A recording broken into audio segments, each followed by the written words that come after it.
Data law is structured around a central distinction between personal and non-personal information, treating these categories very differently. However, if our goal is to protect individuals from harm, is this really the best way to go? This is the question I'll be addressing in today's episode.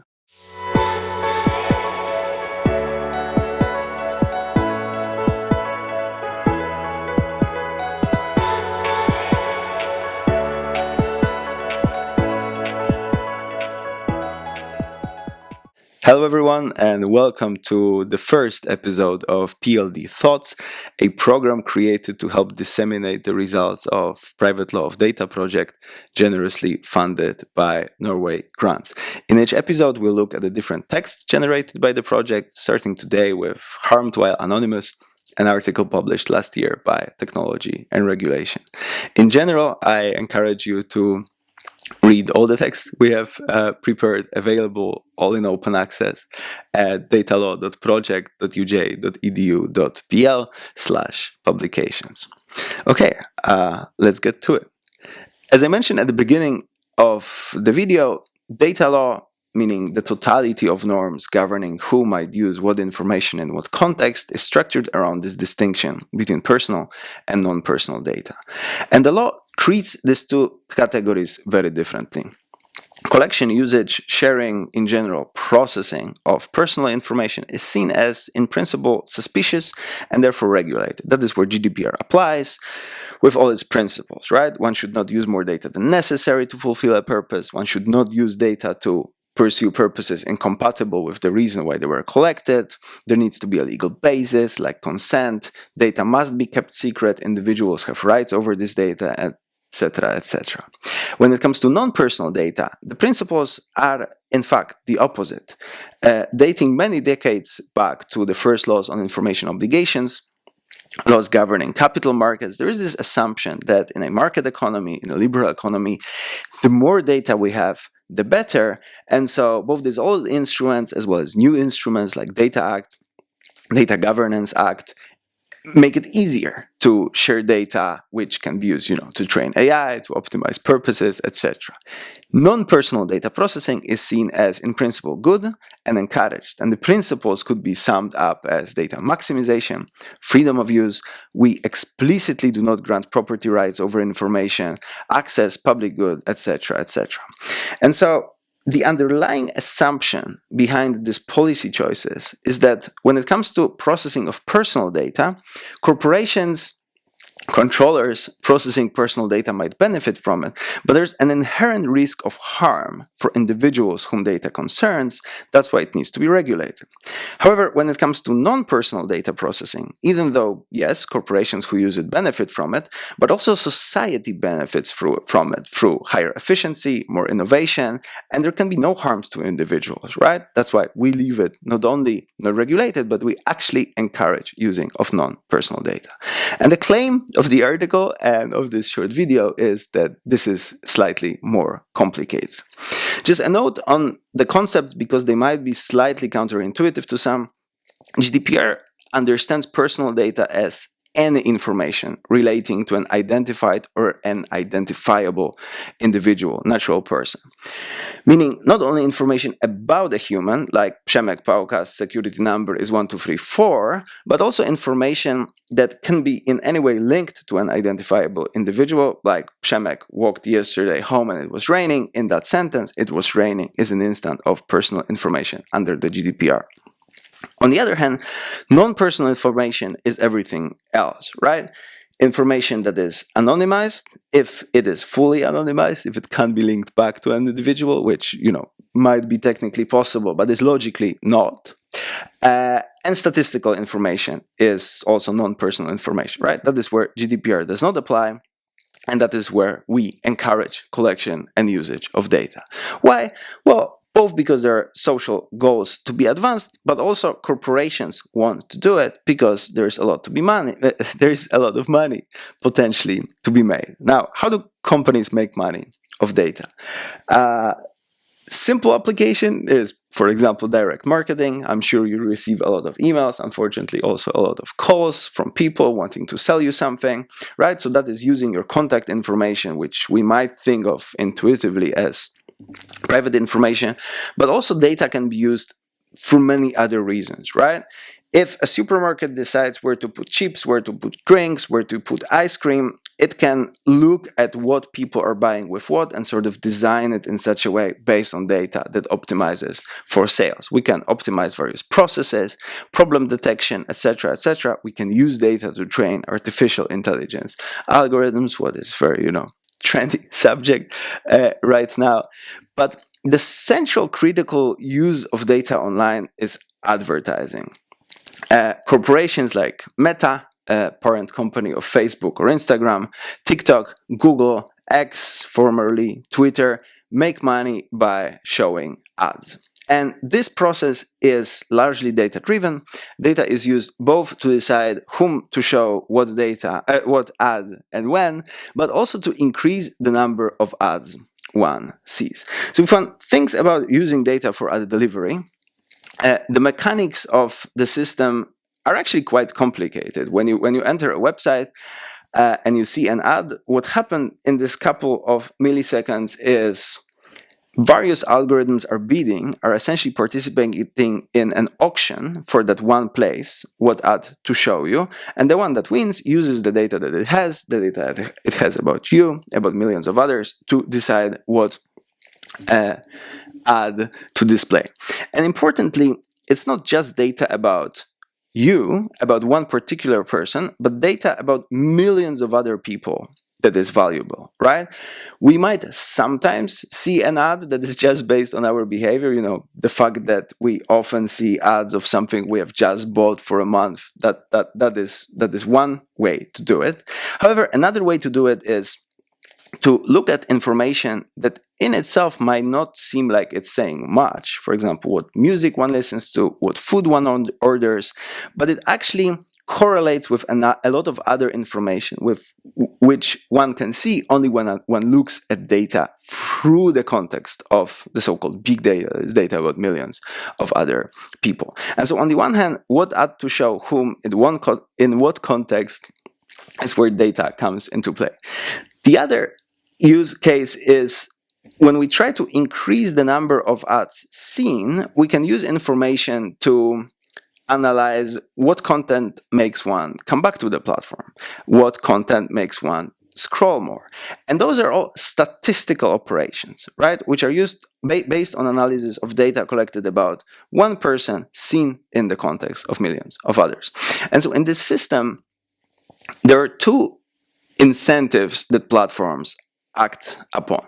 The first one is to generate as much data as possible, because at least in theory, the more data we have, the higher quality of the ad placement will be, meaning we'll be able to charge higher prices to potential advertisers. And on the other hand, is to have users come back as often as possible to the platform, to spend as much time as possible on the platform, because the more time they spend, the more ads they see, and so we increase the quantity. The question is, what can go wrong here? What is the potential harm? And the claim of the article, that is the distinction it tries to introduce, is that there are a lot of different data-related / privacy harms, but at least from one perspective, they can be divided into two high-level categories. On the one hand, harms that come under the label of unwanted disclosure, meaning when all this data is amassed, there's a lot of potential for privacy breach, right? For example, Google could send an email to my employer saying, hey, your employee is searching for job offerings, right? That is something I don't want. My data could be made public.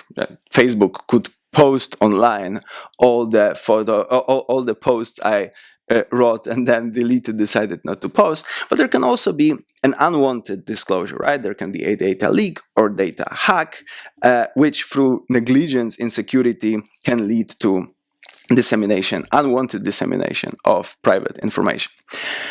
That is the first one. Unwanted disclosure is what I think people intuitively have in mind when they speak of privacy.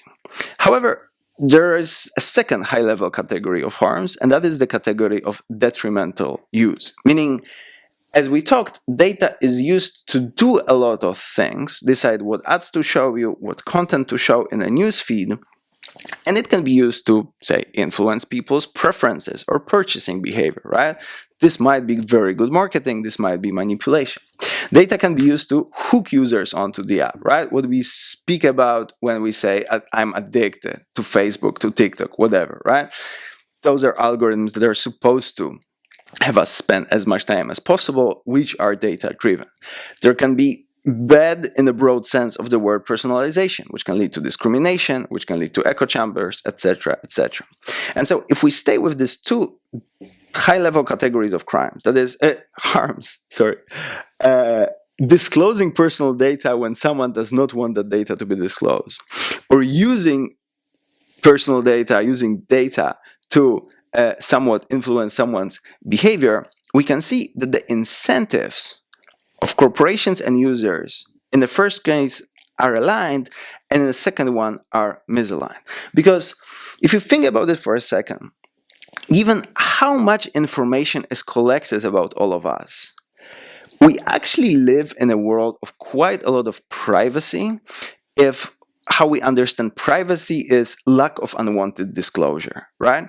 My employer does not know what I'm Googling when I'm using my personal computer. My friends do not know what music I listen to if I only click that I want to be private, etc., etc. And that is both because the law requires this to be so, but also because corporations don't want this to happen.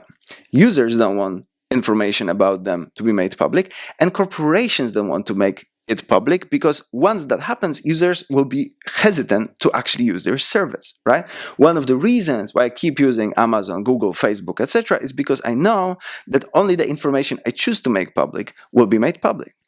Paradoxically, we don't need law for corporations to behave in this way, because it is in their incentive. It's part of their incentive structure to keep me happy, and me being happy means my information staying private. However, when it comes to detrimental use, users don't want it. They don't want to be tricked into buying anything. They don't want to be addicted.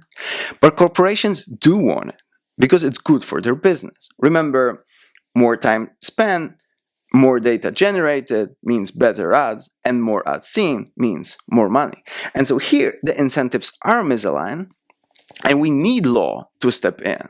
However, remember, the law applies only to processing of personal data. So, staying with these two high-level categories, what data actually enables this kind of practices? Notice how unwanted disclosure is problematic only when we speak about personal data, right? If one leaks my browsing history, if one leaks my shopping history on Amazon, that can be a problem for me. However, when one leaks an anonymized browsing history of someone, and remember here, anonymized is actually quite a high threshold, right? There can't be searches that indicate this is this one specific person. But if it's just a browsing history of someone, a shopping history of someone, this leads to no harm. If one makes public statistical data, this leads to no specific harm. The harm in unwanted disclosure is personal, is focused on one's lost privacy. However, when it comes to detrimental use, influencing someone's beliefs, preferences, behavior, this can be based both on personal and non-personal data.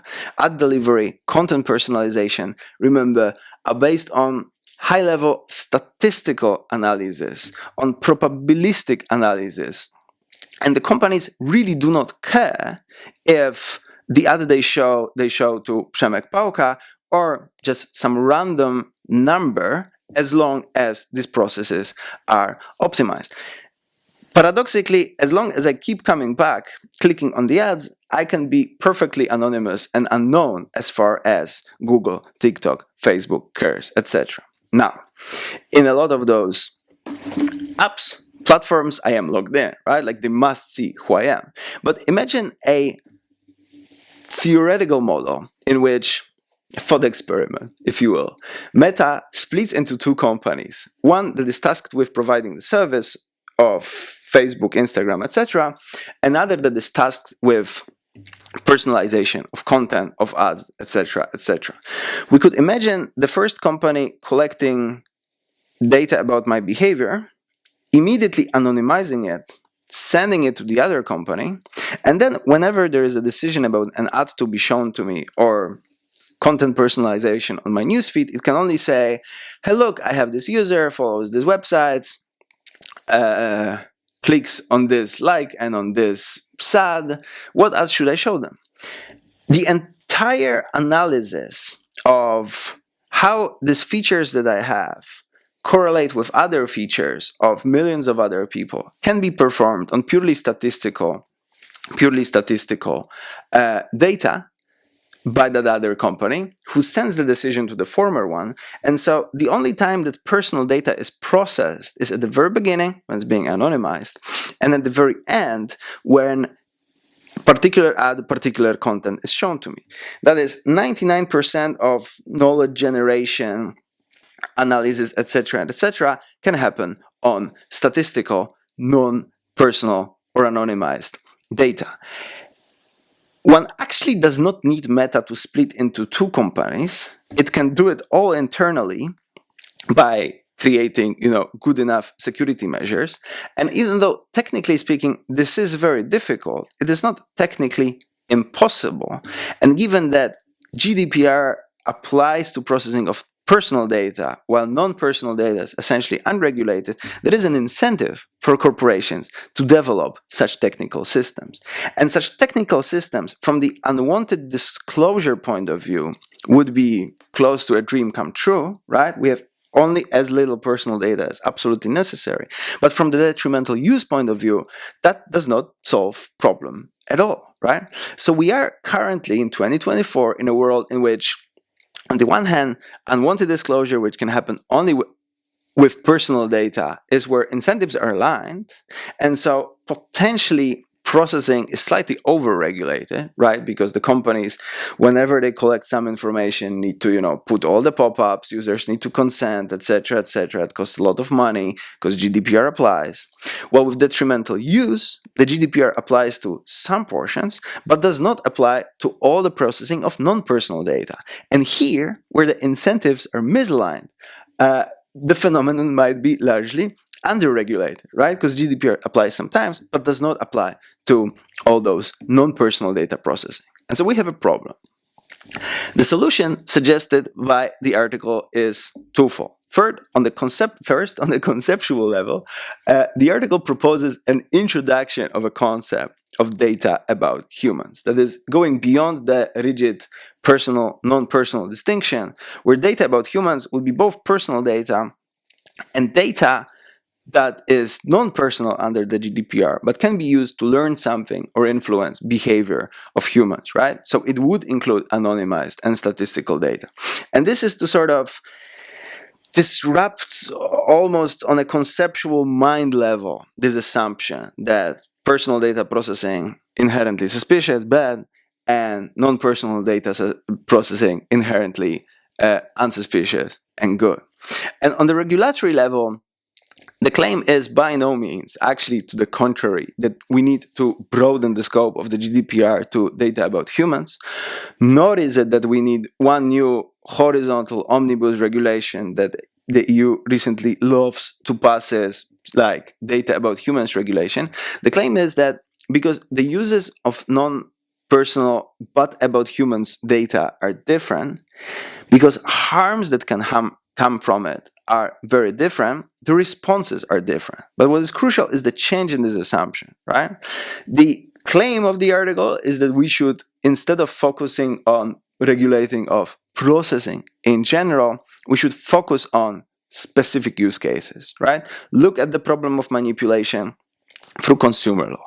Look at the problem of discrimination, inequality law, etc., etc.